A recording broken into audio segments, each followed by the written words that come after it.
Hello guys, welcome back to our YouTube channel. Yes, you're welcome back to another exciting, amazing episode of Forever Together with the Ekimas. For those who don't know us, it's your first time here. I'm Ekima Emmanuel. Daphne Ekima is my name.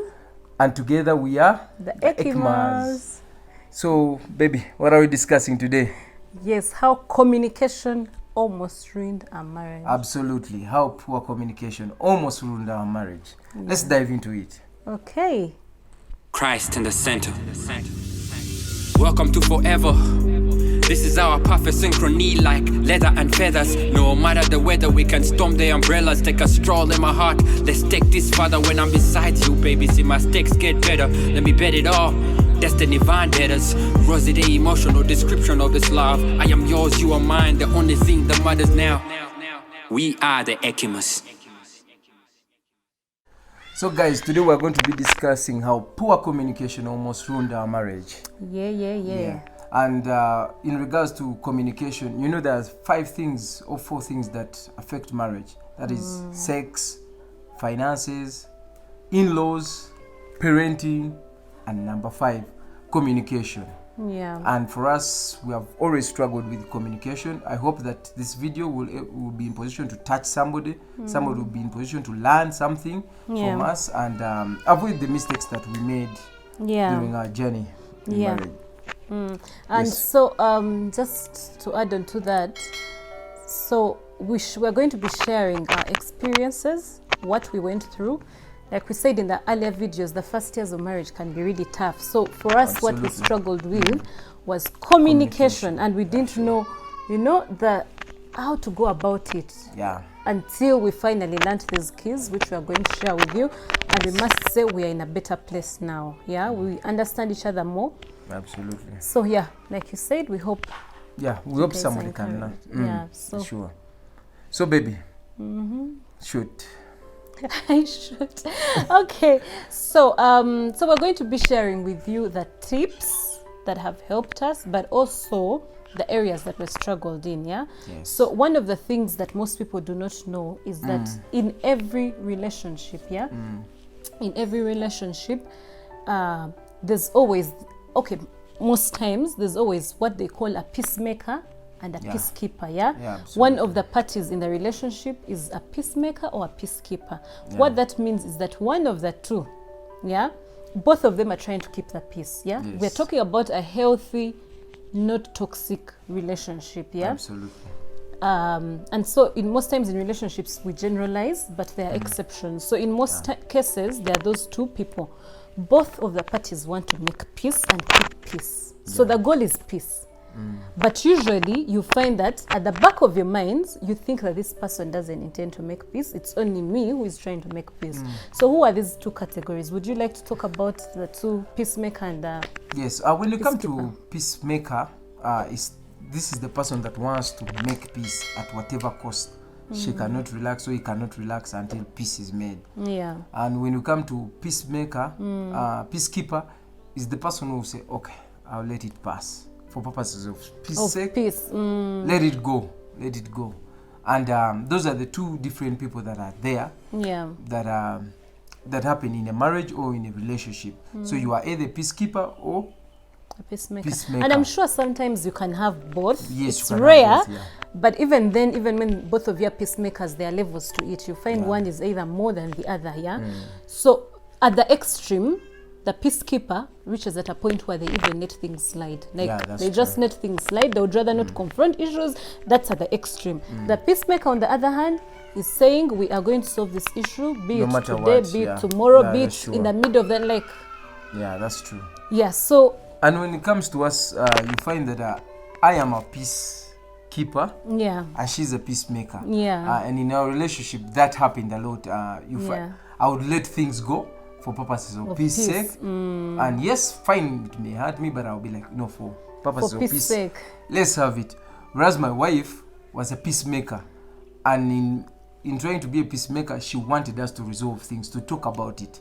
But sometimes and then, which was a bit conflicting for me. I wanted to just go. I'd rather not talk about it for purposes of peace than talking about it and I end up reacting or I say some things that I may not have said. So we were two different people, and we struggled with that until we discovered that, we can talk about it. She's a peacemaker, I'm a peacekeeper, but how can we come together and solve this issue? Yeah, and I think the other day you were telling me that for you, in your peacekeeping, you always felt that you were the one who wanted peace. Actually, you always made a statement like, all I want is peace. Yeah. So in your mind, you thought I didn't want peace, or So the peacekeeper can easily feel like the peacemaker is not about peace. They are just after causing conflict. On the other hand, the peacemaker thinks this person is being evasive. They don't want to discuss issues. So they don't want peace, because once we discuss the issue, it is resolved, and then we move forward. So that mindset alone is just a recipe for disaster, because we are thinking evil of each other. Yet we both mean well. So most of the times, both of you and your spouse are actually all trying to make peace, but you just have different styles. Approaches. Once you come to recognize that, half the issue will be solved. Is resolved. Yeah, surely. Yeah. And I think during that time, for me, I felt like I just wanted peace. As I told you, I just wanted to be alone, get some time off, and we can talk about it. Whereas for you, trying to resolve it, you're saying, let's talk about it now. And all of us wanted peace, but the approaches were totally different. And that caused us to have that conflict. We are not communicating properly with each other, and that affected us. But the moment we realized that, okay, at the end of it all, it's for peace sake. Whether it's you're trying to make the peace, I'm trying to keep the peace, we need to discuss the issues and resolve them. Yeah, that takes us to another issue. Another principle that I feel is very important is physical expression, tone, and words. If you were to go with physical expression has almost 70%. So all these things are what form communication. It's not just one. All the three are what form communication. Yes. So you find that our words, the words we speak, constitute 77%. So they just have 7%. You can imagine, just 7. So when you talk, you've only done 7% of the communication. So don't expect the other person to understand 100% of what you're trying to say. When you've just said, you've just spoken with no facial expressions, with no, without any where the tone is different. So a tone makes up for 23%, and then we have facial or physical expressions, which form 70%. And you can see from there that the facial or physical expression forms up the biggest percentage in communication. And in our marriage, I struggled with that aspect, whereby my wife has physical expression, like facial expressions. Like you say something very and she's expressive. Whereas for me, I struggled with that. That is something that I don't have. I believe I don't have. It's something that I struggle with easy, it. It doesn't come easy with me. And whereas for me, I express myself more with the words. Of course, as you know, definitely problems are about to happen. It constitutes 7%. So we struggle. Then my tone, sometimes I believe that that's how I talk. Because I could raise my tone, and then she's like, oh, you're raising your tone. So we struggled in that aspect, that for her, whereas I would say my words, the communication wasn't reaching. There was miscommunication. That I could say this, and then for her, she makes a facial expression, and I'm like, okay. Like she's not interested. So I was thinking for her. And I was also thinking. And she was thinking for me. So that affected things got lost in translation. Things got lost in translation. And as I've said, facial expressions constitute 70%. That means that the chances of your partner understanding what you're saying, if you're only the kind that speaks while you're looking the other side, you're on your phone, your body is saying something different. You find that there's miscommunication there, and you miss that chance. So in our relationship, we struggled with that. I wasn't a person of facial expression or physical expressions. I am a person of words. I rather speak. And then my wife is a person of facial expressions. You will say something and she's like, hey? So I'm like, okay. So we struggled in that sense, until we go to realize and go to understand that, you know what, we communicate differently. Yeah. Yes, and now I needed also to understand and start learning the facial expressions, and so that I can increase my communication to at least not 70%, but at least something. My goal is to reach 70, but I think we have reached now. I'm on a 50, 40. Yes, it's much better. Just to speak to that, so one of the issues still in our context that we had was, like you said, you'd speak and either your tone is like high, or you like, or you're talking, but I mean you're just communicating and you're just like you're just like, but you're saying something, and maybe I'm like, what are you trying to communicate? So on my end, I would interpret something different, and usually when I would tell you, and that challenge was that even on my end, I never tried to seek clarity on what you were trying to mean. So instead of saying that, oh, do you mean A, B, C, D or Y, Z, I would interpret often the negative thing, the negative meaning out of it. And my reaction was always to that negative thing, which was often to put up a defense. Yes. On your end, your reaction to my defense would be, I did not even mean that. And then it would just go on and on and on. So it's like you expected me to understand what you were not saying. Yes, absolutely. Yeah. And then on my end, sometimes you'd be speaking and like halfway before you can even finish your sentence, my face is just like, exactly. And I have not said anything. Yeah. But automatically it's as good as interrupting him while he's speaking. You've already communicated. Yeah, I've already communicated that whatever you're going to say is I'm not interested. So we had to learn to actively listen. Honestly, it's a work in progress. Actively listening, both in silence, because there's also keeping quiet, but your face is like, or you just like, like, so that is what would come in. And I remember our communication stages went through some a phase. At the start, we all, because our personalities are the same. I think we've shared before. We are both cholerics who are also sanguines, half a bit of sanguine. But even in that context, even when your personalities are the same, you will find that you're different.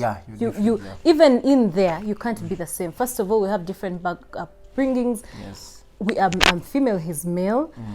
Like, we can't be the same. There's always that person who will be more choleric than the other. So that is what was happening with us. In terms of talking, I think we almost talk the same, but I think I am more talkative. I talk more than you do. So in that regard, we reached at a point, I was saying we went through phases. So at some point we're all just like, I want my view out there. I want my view. And we allowed ourselves that space to all, no one should feel like we cannot disagree. I think we mentioned it in the other video. So at the start, we were all like that, and our goal in that conflict was to win. We all wanted to win. We all wanted to win. And so we went from that phase, I think when we realized we were butting heads and always clashing on everything, I think on your end, you became the bigger person. And you kind of toned it down. You started being more, sometimes you'd let it pass, you'd keep quiet. And on my end, still because of that issue of not being able to express yourself, like facially, sometimes you'd be talking and then you're just like, and then in my mind, what it would communicate is he's just waiting for me to conclude and then he talks. Or he's just waiting for me to conclude and he has switched off. Actually, whatever I'm saying is like switched off. While on your end, you were actually listening. I was trying to listen, because at that point, I was also trying to understand. So I was saying, okay, let me give you a chance to talk so that I understand the problem, then we can. Yeah, but the way the face, so the point is the facial expression speaks a lot. It is as important as the words that, actually more important than the words that you're trying to say. Baby, so that takes us to another point of men and women are wired differently. Yes, and that goes to the aspect of our upbringing and the fact that we're ladies and the men. You find that you ladies, you talk a lot. You prefer talking, you prefer expressing yourself, and that's the kind of love. Okay, the communication. We are more likely to want connection than bonding. Than bonding. Whereas for us, the gentlemen or the men, we want to bond. We can go and watch our soccer. We may not say anything, but we shall watch our soccer. We shall enjoy our soccer. And for us, that's silence. A good day. In silence, yes. We can mention 1 or 2, 3 things. Hey, yeah, this is good. And that is okay with us. Yeah. Whereas for you ladies, I think you're wired to just talk. When you meet and you don't talk, I think that... Yeah, talking is a form of connection. Exactly, yes. So with that also, you find that we had that challenge. You wanted to talk. Of course, at some point, I just wanted us to bond. I wanted us to just be relaxed and, you know. Just in silence. Just in silence and, you know, let's enjoy something. If it's a movie, let's enjoy the movie. Whereas for you wanted to talk and even express, in the movie, actually, I would want to be yes, you want to express, oh, this, I do know this. Oh, that's...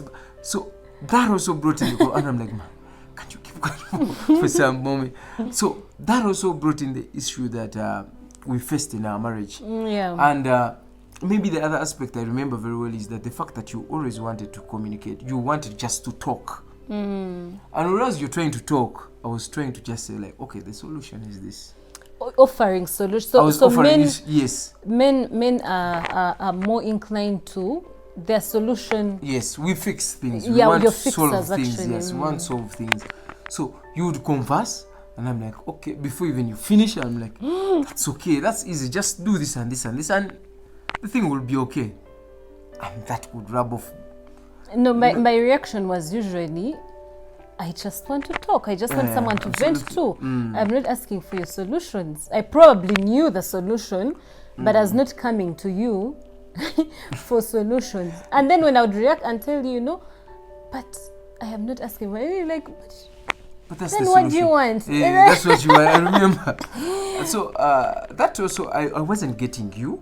Yeah. Because of that affected, because I thought you're coming to me, you want a solution, maybe you're talking about something and you feel like I should give my opinion, and yet on the other hand you just wanted me to listen. To vent and or maybe just say, oh wow, that's tough, that's... And of course I couldn't get that, I couldn't click that. So I think what helped us to overcome that, I remember, is the fact that we started now learning each other. We had, you have to learn, you have to go to get a PhD in your spouse. That's true. Like you have to, it's a whole course, and you must be dedicated to learning. That's absolutely. Yeah, as you go to school to study, whichever course you study, 3-4 years, you need to study your spouse. You need to understand them, because trust me, if you do not understand them, then problems about. So when I started understanding you, and also we are studying each other, I knew now, okay, when she's venting, she just wants me to listen. Yeah. I'll be like, oh, okay, yes, oh, yeah, oh, sorry, yeah, that's bad, oh, that's terrible. and by the baby, I must credit you. You really, really do that so well. Like, you're this venting person I can go to. You've really mastered that art. Yeah. I can give you credit for that. That's a distinction. Yeah. So I started understanding that aspect that, of course, now you just want to vent.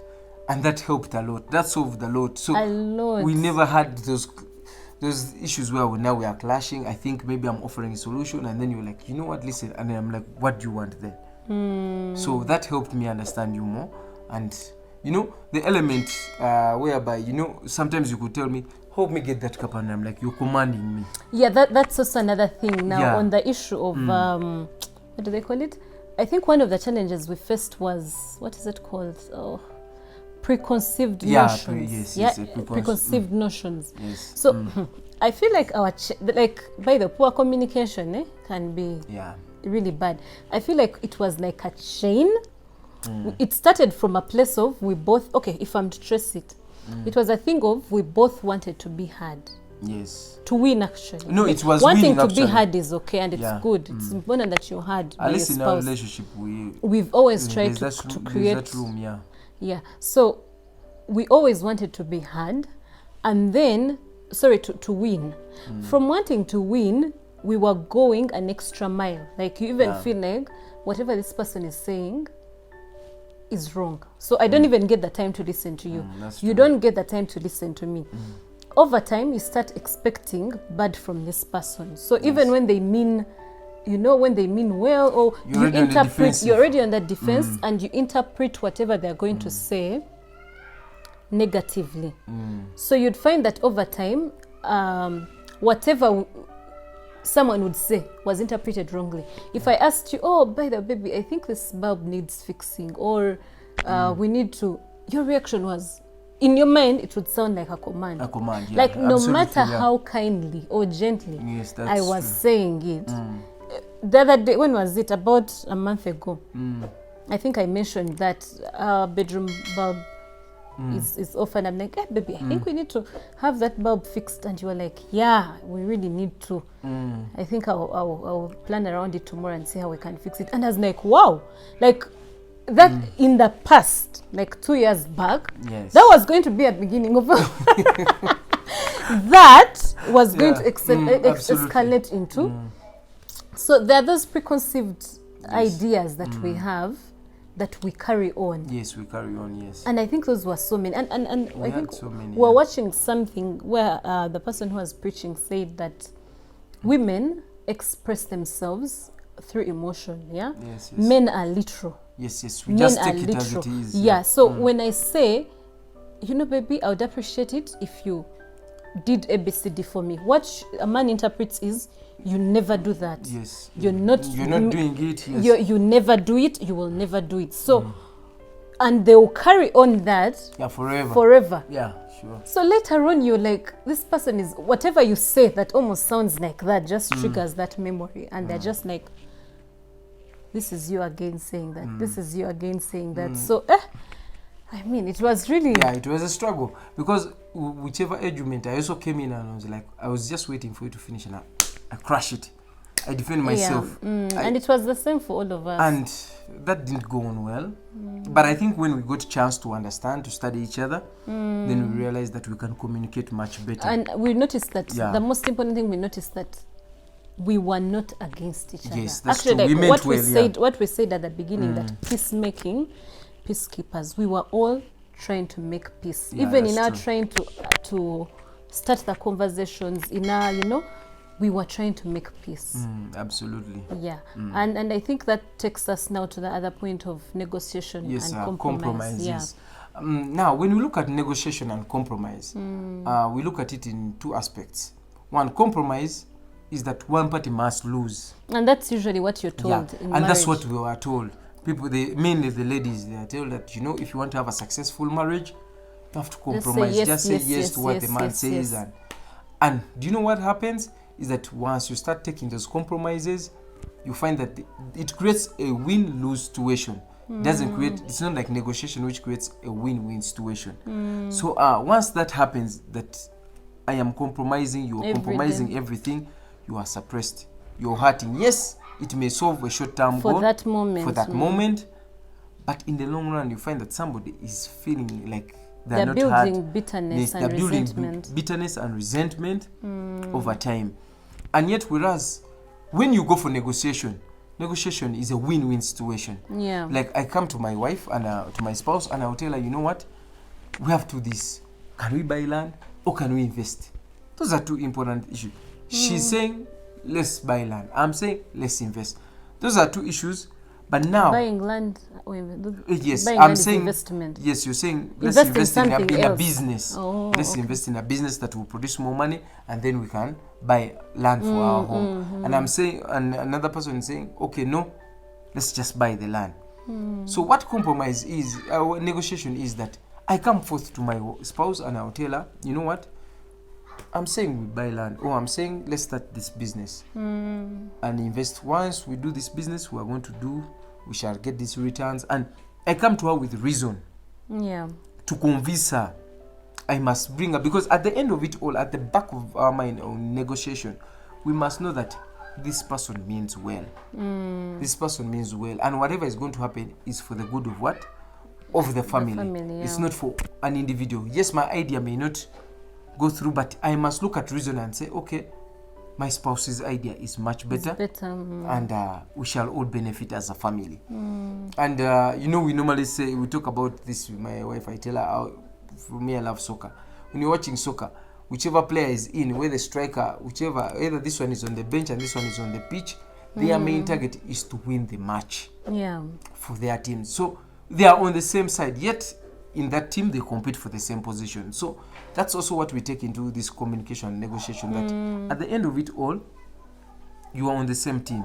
Whatever, if you win together as a team. Yeah. So it's always good to come up and negotiate certain things, and then, let the superior idea take the day. Or let you convince your partner, so that you have a win-win situation, opposed to compromise. With compromise, you'll find that it affects. You find that somebody feels suppressed, and in some areas you find that somebody is not even heard. And I think we have said that it's always good for both parties to be heard, and that's what negotiation brings. That another party will come forth with their reasons on why they think this is the best idea, or this is the best decision that you should make, and then the superior idea ends up taking the day. Maybe to add on to that as well, for negotiation, is that when you're negotiating, you should, at the back of your mind, take away the fact that, like you said, that this is my idea, So if we both have projects, I go and make your research. By the way, you can even go say, okay, I wanted us to invest in a business ABCD. You have to make me, again, it goes back to articulating your issue, both verbally and in every sense of the word. If you're telling me we need to invest in land, make it make sense to me. I'm not just going to say yes because you're a man, or I'm not going to say yes because I am a woman. One of the things, okay, why we try not to make this about gender roles, I feel like most times people hide behind gender roles to go on with certain toxic habits that they have. So as a woman, I'm a man, I've decided. As a woman, I'm going to say you're the leader. You're the leader, therefore lead by example. Don't instead of shouting when I'm shouting, or fighting when we're fighting, instead of going on with it, keep quiet, be the leader. On the other hand, the man will say, I'm the man, you're the woman, submit, submit, yes. So in a way, okay, that's why we kind of are very gentle and slow on making this about gender roles, because each of us communication has nothing to do with gender roles. At the end of the day, when your wife is suppressed or your husband is suppressed, it will show up in the other areas. That's true. We don't have in-law issues, we don't have financial issues, we don't have sex issues. The issues we have are communication issues. So you find if a woman has been suppressed, for lack of a better word, she's going to reach at a time and she doesn't want to connect sexually. And we know this is something in most marriages. Men are just like, oh, women don't want to have sex. But how are you meeting her needs emotionally? Are you allowing her to be who she is? Or you've made her become this person who cannot, who is always compromising day in and day out, and you expect her to connect at that point. No, she won't. So this come with reason. Yeah, absolutely. Let's put, if it means doing a PowerPoint, say, baby, this is what I think. I would want us to invest in ABCD because this is what I want. And do it with grace, That's true. Do it with grace. Do it with love. You're not here to outsmart the other person. Yes, you're on the same team. Yeah, you're on the same team, and the goal is to have a family that is moving forward. Once I feel heard by my husband, once my husband feels heard, and it's not like I'm just trying to once we put all our issues on the table, and eventually we conclude that, okay, maybe we are all, let's say, most times you find one is better than the other. Maybe you had not sat down to hear the other person's perspective. But once we weigh the two, let's say, I know it cannot happen, but let's say all the issues are 50-50, all of you, both projects are good. I will easily say, you know what, baby? Our projects are both good, but you know what, let's try yours. Because I'm no longer trying to look at the fact that I want to win. I am now looking at how can we win. And together. Even if I have let him go with it, I have still won, because I have been heard. I feel respected. I don't feel belittled. The same way with him. Even if he ends up saying, you know what, my wife, let's go with what you've said. After seeing all this, let's go with it. He will not feel like he has had to compromise to have this. It's okay, absolutely. Like you said, baby, once it's okay.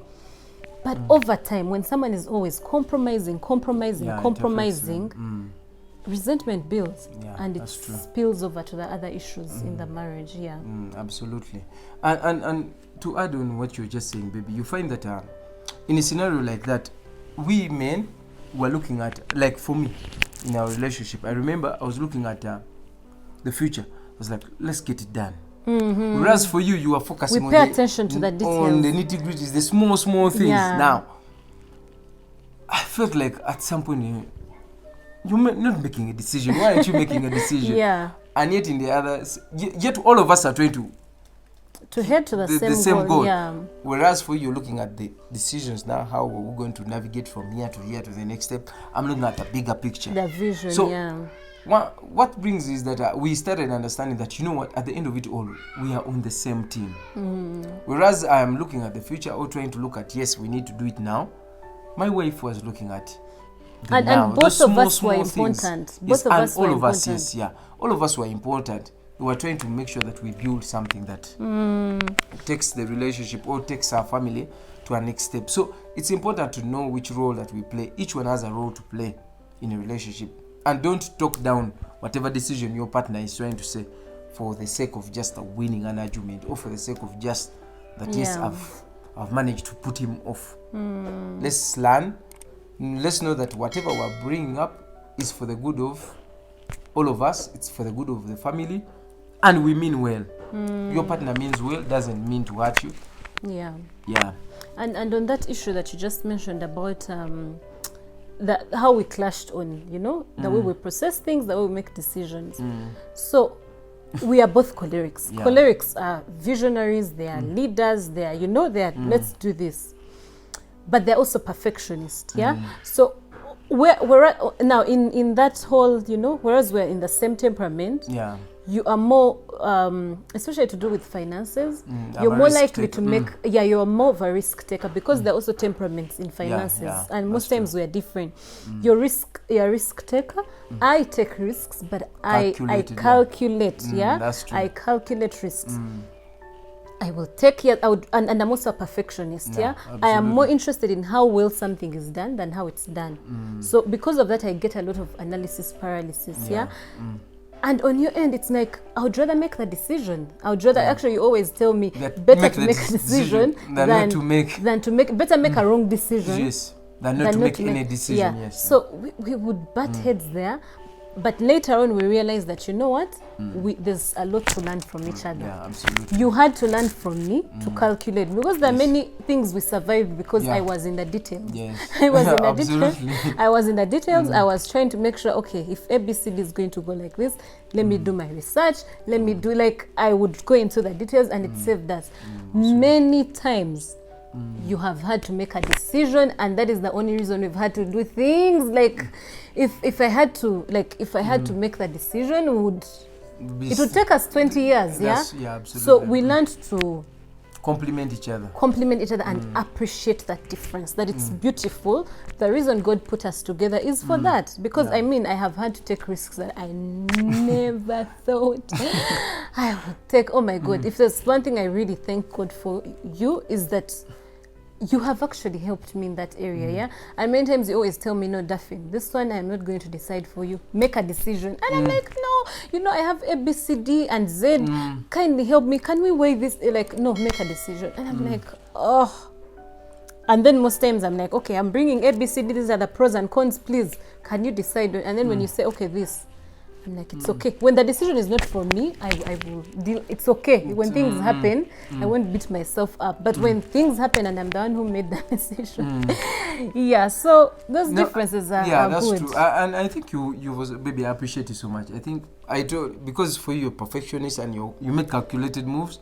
I think you've helped me in that sense that now I also a bit calculate and be like, okay. We've had to complement each other. Although in most cases I'm more of a risk taker, just take it. Yeah. But with you, at least I know that, yes, there's somebody to check in case I'm going to make a risk. You will do the background check, you will go to the nitty-gritties, whatever needs to be done. And that came over time.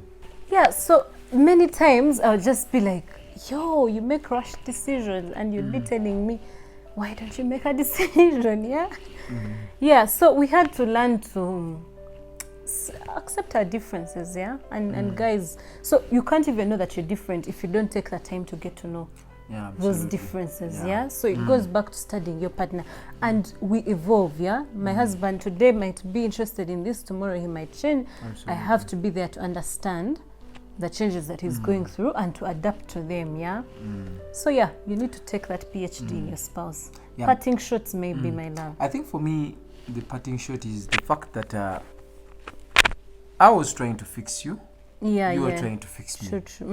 Yet in the actual sense, we just needed me and you to fix each other. Each one needed to fix themselves. Yes, absolutely. So the moment I started fixing myself and also you fixing yourself, then we're in position. Things got easy. And instead of saying that you know, instead of always looking out for the wrong in the person, in every issue, in every conflict, you have a role to play. It takes two to tango. So there's your part in it. Look out for your part in it, however small you might think it is. And work on that part, work on that part, the rest will be history. The other thing I think, before we run away, that I've just remembered that I'd forgotten, is one of the things that helped us is that we had made a decision not to go to bed angry. Yeah, absolutely. We had decided, not going to bed angry. And I think it comes easy with some people. Yeah. So something like silent treatment was not, it's not part of our marriage. We are going to talk and discuss whatever it is that needs to be discussed. Absolutely. And I know sometimes I'd be like, God, I need to get angry at this guy for like 2 days. And after 6 hours, I'm just there. Oh, by the way, I'm bored and I want someone to talk to. Yeah. So, but if you're the kind who forgets easily or who moves on quickly, it's better to handle it there and then. It's good to handle it, no, but also make sure that you discuss it. And I think at some point we would do that. Like, we would forget about things, continue, move on with our lives, and then we realize the same issue would keep coming back. So even when you move past things quickly, you don't hold grudges, discuss that issue and close it. When you're happy, say, actually ABCD that happened, I think this was what is happening. It took us a while to actually know what was the issue. Absolutely. We could not like put our finger on the root cause of our conflict.